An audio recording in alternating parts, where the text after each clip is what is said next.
This is ThrowForward Thursday. My name is Graeme Codrington, and come with me, as always, to the future, where we try and see what's going on and work out what it might mean for us today.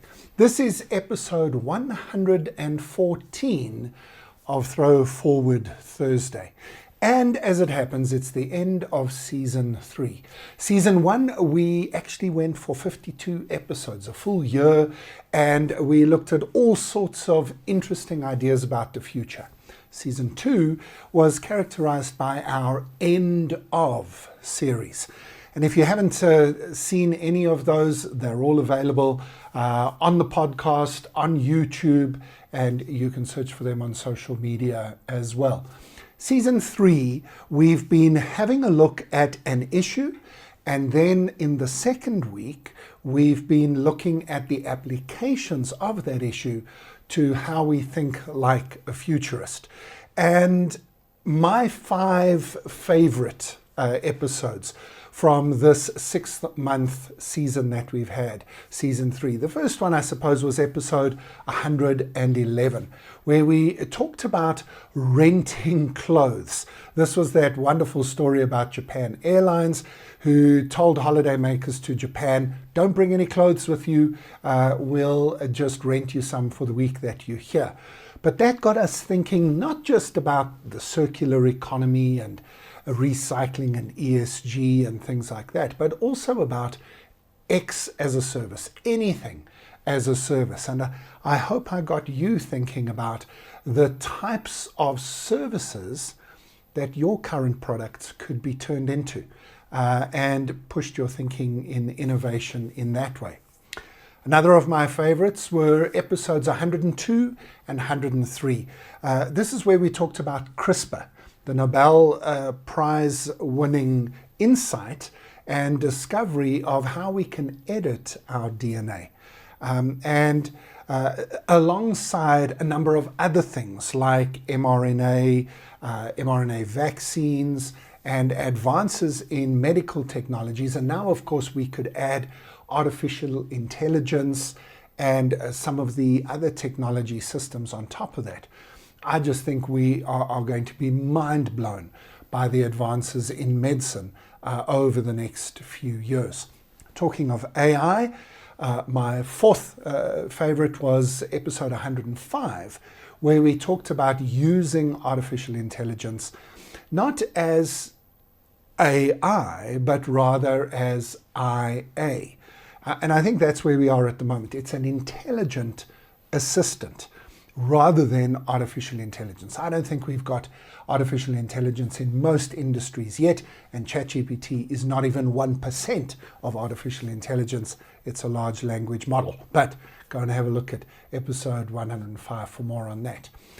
And then that links into episode 95, if you're looking for my full list from this season. And that was where we talked about deep fakes. The fact that these artificial intelligence systems, so-called, especially the image, video and voice side of them, that's going to allow us to develop remarkable fakes.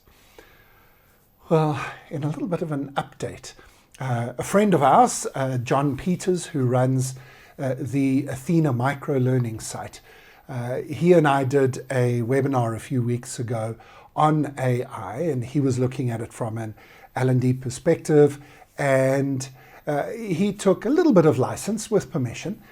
He took a photograph of me, just a little promotional photograph that was taken a few months ago. He then took some sampling of my videos, and he put that into the sound sampling system 11 Labs. He then used the AI system called DID, Digital ID, in order to animate the image, and he then used ChatGPT to come up with a little message around the use of artificial intelligence with learning and development professionals. So it kind of was playing around, but in less than half an hour, he was able to create a 1-minute script, and he was able to animate a photograph of me speaking with, well, We agreed that it wasn't a perfect representation of my voice. My wife might probably not pick it out of a voice lineup, but it's not bad. Have a listen to a few seconds of this. Hello, I'm business futurist and author Graeme Codrington. Gone are the days of rigid one-size-fits-all learning models. With AI, we have witnessed a revolution in personalised learning experiences where employees can embark on tailored learning journeys that match their unique needs, preferences and aspirations. Well, thank you very much, Graeme.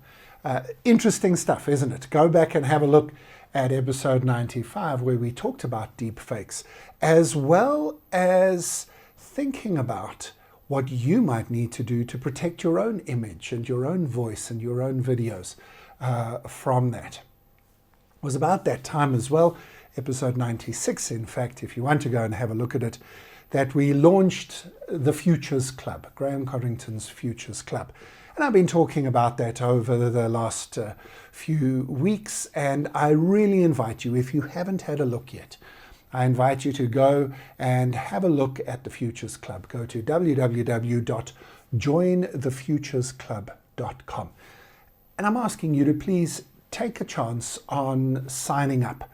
Promise you that there is a money-back guarantee. If you sign up, give us your credit card details, and you go into the Futures Club and you look around at all of the resources we've gathered there, and you don't like what you see, just tell us, no questions asked. We'll give you your money back and we won't bother you again.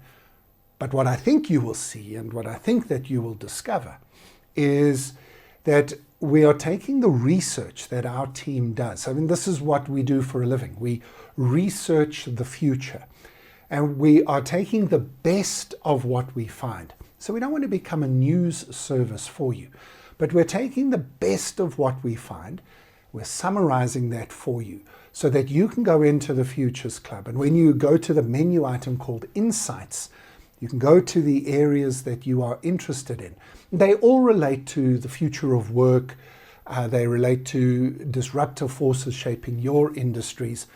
And you'll see that there are just a few bullet points. We remove the ones that are a little bit outdated, and we find better resources and add them.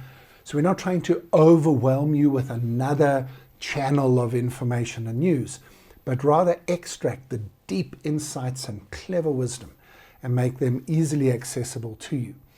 You'll also be able to see some of the videos that we've put together. You'll be able to see some resources, and those are focused on helping you to think like a futurist.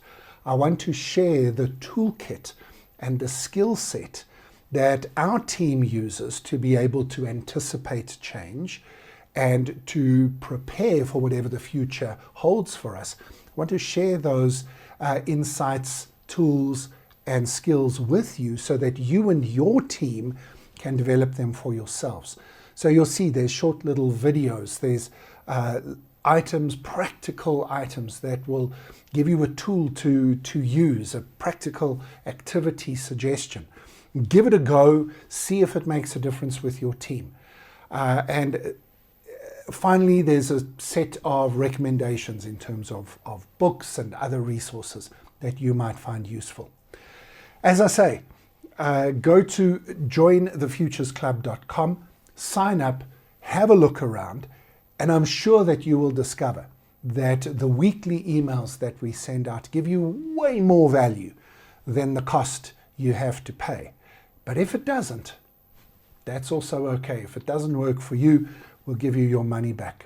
But isn't it worth finding out? So that's the end of season 3 of ThrowForward Thursday. I'm going to take a 3 weeks break before we start season 4. In the next 3 weeks, I'm going to give you just a little mini series every Thursday, looking at some of the work our team is doing on what we call the Great Grey Elephants. And these are 7 of the most significant disruptive forces shaping the world right now that are also being overlooked by a lot of people. I'll give you some insights into those and tell you how to look for the opportunities in those disruptive forces. And then early September, we'll have a nice refreshed studio, and we'll head into season 4 of Throw Forward Thursday, and I'll tell you all about that in a few weeks' time. For now, as always, thank you for joining me in the Throw Forward Thursday studio, and I'll see you next week for some more.